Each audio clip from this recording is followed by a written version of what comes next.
Hi வணக்கம். உங்கள் ஆனந்த கண்மணி. ஆனந்த நாவல் கீதம் சேனலை சப்ஸ்கிரைப் பண்ணுங்கள். கூடவே பெல்லைக்கான ப்ரெஸ் பண்ணுங்கள். லைக் பண்ணுங்கள், கமெண்ட் பண்ணுங்கள், ஷேர் பண்ணுங்கள். வாங்க நாம் இப்போ கதை கேட்க போகலாமா?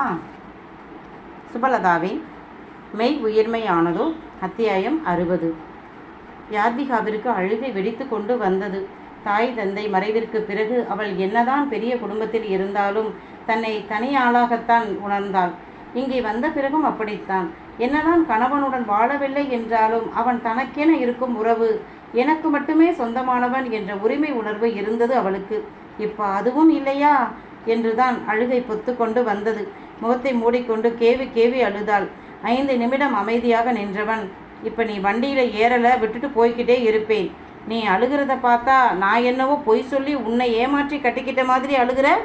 நீதான் எனக்கு நம்பிக்கை துரோகம் செய்தாய் என்றவன் வண்டியை எடுக்க, ஐயோ விட்டுட்டு போயிடுவாரே என்று பயந்து போய் யாத்விகா வண்டியில் ஏறினாள். கண்ணில் போட்ட மை கரைந்து கன்னங்களில் இருக்க மேக்கப் கலைந்து பார்க்கவே பயங்கரமாய் அழுதபடி வந்த யாத்விகாவை கண்ட மொத்த குடும்பமும் அதிர்ந்து நின்றார்கள். அன்று விடுமுறை தினம் என்பதால் தம்பிகளும் வீட்டில் இருந்தார்கள்.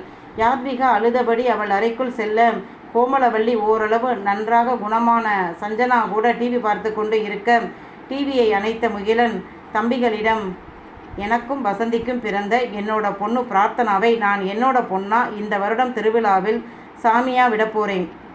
இன்று மதியம் கோயிலில் பஞ்சாயத்தார் கூடுகிறார்கள். அதில் என் மகளை பற்றி சொல்லி நம் குடும்பத்தில் என் மகளை சேர்க்கப் போகிறேன் என்றான். என்னது, உன்மகளா என்று கோமலவள்ளி அதிர்ச்சியில் கேட்க, ஆமாம், எனக்கு பிறந்தவள் என் மகள்தானே. சந்தேகமாக இருக்கா உங்களுக்கு?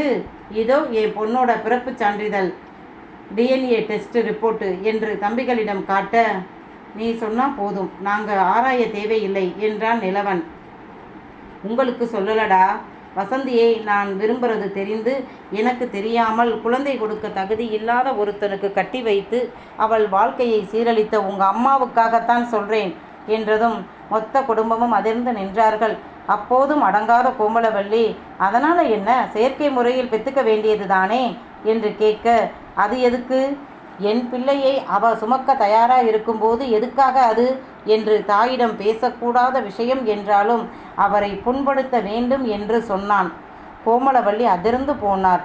இந்த அளவு முகிலன் கீழே இறங்கி போவான் என்று நினைக்கலை. ஆனாலும் சின்ன மகனை கேள்வியாக பார்க்க, பிரார்த்தனா அண்ணனின் பெண் என்று டாக்டர் ரிப்போர்ட் இருக்கு, அம்மா வசந்தி, அப்பா பனிமுகிலன் என்று சொல்ல கோமலவள்ளி அதிர்ந்து போய் நின்றார். நான் கல்யாணமே வேண்டாம்னு இருந்தது என் மகளுக்காகத்தான். நான் ஓடி ஓடி சம்பாதிப்பதும் என் மகளுக்காகத்தான். உங்களுக்கு பயந்து இல்லை என்றவன், இனி என் மகள் என் கூட இங்கே என் வீட்டில்தான் இருப்பாள். நாளை காலை முறைப்படி அழைத்து வருவேன் என்றான். ரொம்ப நிம்மதியாக இருக்கு அண்ணா. நம்ம ரத்தம் யார் வீட்டிலேயோ இத்தனை நாள் இருந்தது போதும், நம்ம கூடவே இருக்கட்டும், கூட்டி வாங்க என்றான் மலரவன். முகிலன் சென்றுவிட, இவன் இப்படியா தரம் இறங்கி போய் அடுத்தவன் பொண்டாட்டியை என்று கோமலவள்ளி சொல்ல, வாய மூடுங்கம்மா, உங்களால் தான் எங்கள் எல்லாருக்கும் கஷ்டம். நீங்கள் செய்த கேவலமான வேலையால் தான் அண்ணன் இப்படி நடந்து கொண்டார். இப்போவும் சொல்கிறேன், அண்ணன் தப்பான எதையும் செய்ய மாட்டார், எங்களுக்கு நம்பிக்கை இருக்கு என்றான் நிலவன். அதுதான் அம்மா அப்பா என்று வெட்ட வெளிச்சமாக சர்டிஃபிகேட் வாங்கி இருக்கிறானே, இதைவிட வேறு சாட்சி வேணுமா? இந்த ஊர் என்ன பேசும்? குடும்ப கௌரவம் காற்றில் பறக்க போகுது. இந்த லட்சணத்தில் இந்த தரித்திரம் பிடித்தவள் கழுத்தில் வேற தாலியை கட்டி இருக்கிறான், தாலியை கட்டி இருக்கிறான். பிள்ளையே இருக்கும்போது எதுக்கு கல்யாணம் பண்ணுறான் என்று இத்தனை நாள் ஏதோ குற்ற உணர்வில் சஞ்சனாவின் நிலையினால் அமைதியாக இருந்த கோமலம் திட்டி தீர்த்தார். உங்கள் அம்மா சொல்கிறது சரிதான். உங்கள் அண்ணாவிற்கு மகள் இருக்கும்போது எதற்காக பாவம் யாத்விகாவின் கழுத்தில் தாலியை கட்டி அவள் வாழ்க்கையை கெடுக்கணும் என்று நிஷாந்தி கோபமாக சொல்ல, ஏதோ இவ அனாதை கழுதை, அதனால் வாயை மூடிக்கிட்டு இந்த வீட்டில் வேலைக்காரியாக இருப்பா, இல்லை என்றால் வேற ஒருத்தி என்றால் பிரச்சனை தானே வரும் என்று கோமலம் சொல்ல, அதுதான் அப்படி நினைத்துத்தான் உங்கள் அண்ணன் யாத்விகாவை ஏமாற்றி விட்டார் என்று நிஷாந்தி சொல்ல, அவர் என்னை ஏமாத்தலையாக்கா, நான் தான் என் தலையில் மண்ணை வாரியை போட்டுக்கிட்டேன். என் திருமணம் நடக்க நானும் பாட்டியும் தான் காரணம். அதனால் அவர் மேலே எந்த தப்பும் இல்லை. அவருடைய குடும்ப வாழ்க்கையை நான் தான் தெரியாமல் இடையே வந்துட்டேன். என்று கதறி அழுதாள் யாத்விகா. அவள் அழுவதை காண மனது பிசைந்தது மற்றவர்களுக்கு. அதன் பிறகு முகிலன் பஞ்சாயத்தாரிடம் சொன்னான். ஏற்கனவே உறவுக்காரர்களுக்கு இது தெரியும். அதாவது முகிலன் விரும்பின பெண்ணை திருமணம் பண்ண அவன் அம்மா ஒத்துக்கலை. அதனால்தான் அவன் திருமணமே வேண்டாமென்று இருக்கிறான் என்றுதான் தெரியும். அந்த பெண் யார் எவர் என்று தெரியாது. கோமலவள்ளி வசந்திக்கு திருமணம் செய்தது தெரியாது. எனவே முகிலன் எனக்கும் என் காதலிக்கும் பிறந்த பெண் குழந்தைதான் பிரார்த்தனா என்று அதற்கான ஆதாரத்தை காட்ட மறு பேச்சின்றி விழா கமிட்டி அவன் மகளை ஏற்றுக்கொண்டார்கள். மறுநாள் காலை முகிலன் தன் மகளுடன் வீட்டிற்கு வந்தான். மலரவன் மாலதியை ஆரத்தி எடுக்க சொன்னான். மாலதி ஆரத்தி எடுத்து திலகமிட்டாள். அப்பா மகள் இருவரும் வீட்டிற்குள் வந்தார்கள். ஏன் மகாராணி அவ வந்து ஆரத்தி எடுக்க மாட்டாளா என்று முகிலன் கர்ஜிக்க யாரும் பதில் சொல்லவில்லை. ஆனால் அனைவரும் அங்கேதான் இருந்தார்கள். அப்படியே அவ அம்மாவைப் போல இருந்தாலும் பார்வை முகிலனைப் போலவே இருக்கு. இதை விட வேறு என்ன சாட்சி வேண்டும் என்றார் கோமலம். அதுதான் தெரியுதில்ல, பிறகு என்ன என்று முகிலன் உரும கோமலம் வாயை மூடிக்கொண்டு போய்விட்டார். முகிலன் தன் அறையில் மகளின் பெட்டியை கொண்டு போய் வைத்தவன், நீ இருடா செல்லம், நான் வர்றேன் என்றவன் யாத்விகாவின் அறைக்குள் நுழைந்தான். அங்கே தரையில் அமர்ந்து முழங்காலை கட்டிக்கொண்டு அழுத யாத்விகாவை பார்த்தவனுக்கு கோபம் வந்தது. என்னடி இங்கே நீலிக்கண்ணீர் வடிச்சா? என் மகளை யார் பார்த்துக்கிறது? இதோ பார் என்று அவளை தோளை பிடித்து தூக்கினான். தனா, இனி உன் பொறுப்பு.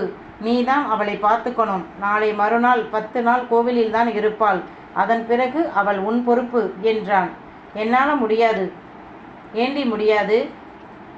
இத்தனை நாள் அவள் அம்மா கிட்டத்தானே இருந்தா. அப்படியே இருக்கட்டும். என் மகள் எப்போ எங்கே இருக்கணும் என்று நான் தான் சொல்லணும். நீ சொல்ல வேண்டியது இல்லை. இனி இந்த வீட்டில் உன் வேலை தனாவை பார்த்து கொள்வதுதான். போ, என் அறையில் போய் அவளை பார் என்று அவளை பிடித்து வெளியே தள்ளினான். அழுது கொண்டே அவன் அறைக்கு போக அங்கே கட்டிலில் அமர்ந்து திருத்திருவென விழித்து கொண்டிருந்த பிரார்த்தனா அழுது கொண்டே வந்தவளை பார்த்து, அச்சோ யாத்விமா, ஏன் அழுறீங்க? வலிக்குதா என்று கேட்க அப்போதுதான் அந்த 6 வயது சிறு பெண்ணை கண்டாள். கண்ட நிமிடம் ஆ என்று வாயை பிளந்தாள். என்னாச்சு என்று தனா கேட்க, நீ ரொம்ப ரொம்ப அழகா இருக்காய் என்றாள். அவளோ எதுவும் சொல்லாமல் சிரிக்க யாத்விகா பின்னால் நின்ற முகிலன், தனா இவதான் என்று தொடங்கும் முன் யாத்விமா என்று சிரிப்புடன் தனா சொல்ல, உனக்கு எப்படி தெரியும் என்று முகிலன் ஆச்சரியமாக கேட்க, உங்கள் கல்யாண ஃபோட்டோ அம்மா கிட்ட இருக்கே, அம்மா தான் இவங்க தான் யாத்விமா என்று சொன்னாங்க என்றாள். ரொம்ப நல்லது. வசந்தி எப்பவும் தெளிவான பெண். நீயும் உன் அம்மா மாதிரி தைரியமாக தெளிவாக இருக்கணும் என்றான் முகிலன். சரிப்பா என்றாள் தனா. அப்பா மகளின் பேச்சை கேட்டதில் அழுகை மறைந்து போய் நின்றாள் யாத்விகா. அவளிடம் திரும்பி மெதுவான குரலில், பெண் குழந்தைக்கு தாயான யாரும் தன் பெண்ணை அழகு என்று அவள் முன் சொல்ல மாட்டாங்க. அது நல்லது இல்லை. அழகு என்பது குறிப்பிட்ட வயசு வரைக்கும் தான். குறிப்பிட்ட வயசில் இயற்கை நமக்கு கொடுத்திருக்கும் ஆபரணம். சிலருக்கு வைர நகை, சிலருக்கு தங்க நகை, சிலருக்கு வெள்ளி, சிலருக்கு பித்தளை, சிலருக்கு பிளாட்டினம். அது அவரவர் தலையெழுத்து. அவ உன் பொண்ணு. வசந்தி அளவு உன்னால் வளர்க்க முடியலை என்றாலும் என் பெண்ணை அறிவார்ந்த பெண்ணாக வளர்க்கணும். நந்தினி மாதிரி தன் அழகுக்காக யாரையும் மதிக்காமல் அழகால் ஆண்களை அடிமையாக்கி வைக்கலாம் என்று எண்ணும் மனோபாவம் வரக்கூடாது என்றான். யாத்விகாவிற்கு பெரிதாக ஒன்றும் புரியலைதான். அமைதியாக இருந்தாள். போ தனாவுக்கு சாப்பாடு கொடு என்றான். வா என்று அவளை அழைத்து கொண்டு கீழே வந்தாள்.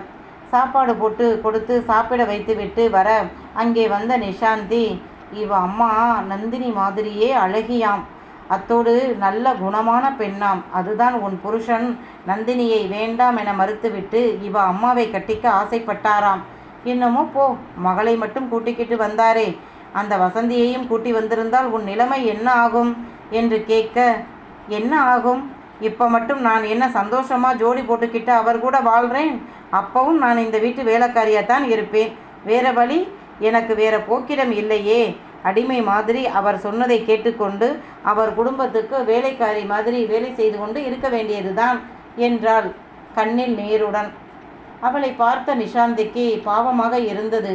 சின்ன பெண், மனம் நிறைய கனவுகளோடு வாழ வேண்டிய வயது என்று பரிதாபப்பட்டவள், உனக்கு ஹிந்தி நல்லா தெரியும்ல? ஆமாக்கா. அப்போ சரி, நீ பேசாமல் வேலைக்கு போ. வேலையா? நான் படித்த +2 படிப்புக்கு என்ன வேலை கிடைக்கும் என்று யாத்விகா கேட்க, டியூஷன் சென்டர், அங்கே ஹிந்தி ப்ரைவேட்டாக படித்து எக்ஸாம் எழுதுகிறவங்களுக்கு கோச்சிங் கொடுக்குறாங்க. எனக்கு ரொம்ப வேண்டியவங்க தான், கேட்டு பார்ப்போம் என்றாள். வேலைக்கு போனால் நல்லா இருக்கும், ஆனால் விடுவாங்களா? நீங்கள் யாருமே வேலைக்கு போகலையே, நான் மட்டும் எப்படி என்று கேட்க, எனக்கு நிபந்தனா இருக்கிறா. மேலும் என்னால் யார்கிட்டேயும் வேலை செய்ய உடம்பு வணங்காது. மாலதியும் அப்படித்தான். நீ அப்படி இல்லை. யார் கையையும் எதிர்பார்த்து இருக்காதே, நான் ஏற்பாடு பண்ணுறேன் என்றாள். அன்று இரவு தனா யாத்விகா கூட வந்து, நான் உங்கள் கூட படுத்துக்கிறேன் யாத்விமா என்றாள். சின்ன பெண், இவள் மீது என்ன கோபம் காட்டுவது? கட்டினவன்கிட்டேயே எதையும் கேட்க முடியலை. இவளை கடிந்து கொண்டு என்ன ஆகப் போகுது என்று அவளுடனே படுத்தாள்.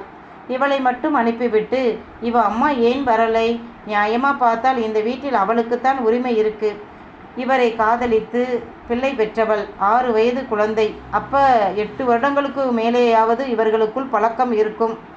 8 வருடத்துக்கு முன் நான் 8 வருடத்திற்கு முன் நான் என் அம்மாவை இழந்து தனியாக நின்ற நேரம். 12 வயது. எனக்கு உரிமை இல்லாத இடத்தில் இனியும் இருக்கணுமா? சரி, வேண்டாம். எங்கே போவது? அண்ணா இப்போ தான் வேலைக்கு போகிறான். அக்காவை திருமணம் பண்ணி கொடுக்கணும். நானும் போனால் அவர்களுக்கு சுமைதான். அத்தை 2 நாள் முன்பு பெரியப்பாவின் ஃபோனில் பேசிய போது கூட, நீ இனி இங்கே உன் புருஷன் கூடத்தான் வரணும். தனியாக வந்தால் உனக்கு எங்கள் வீட்டில் இடம் இல்லை. உன் அம்மா அப்பா இருந்தபோது நீயும் இப்படித்தான் எங்கள் வீட்டிற்கு வந்தாய். அப்போ எங்கள் சாப்பாட்டில் ஒரு பிடி எடுத்து உனக்கு கொடுத்து வளர்த்தோம். உனக்கு அந்த கஷ்டம் கூட கிடையாது. உன் புருஷன் பெரியப்பா கிட்ட உங்கள் திருமணத்திற்கு முன்னால் நடந்த அனைத்தையும் சொல்லிவிட்டார். பாவம், அவர் விரும்பின பெண்ணை திருமணம் செய்ய விடாமல் உன் மாமியார் அவரை நோகடித்து விட்டார். நீயும் அப்படி செய்யாதே என்றாள்.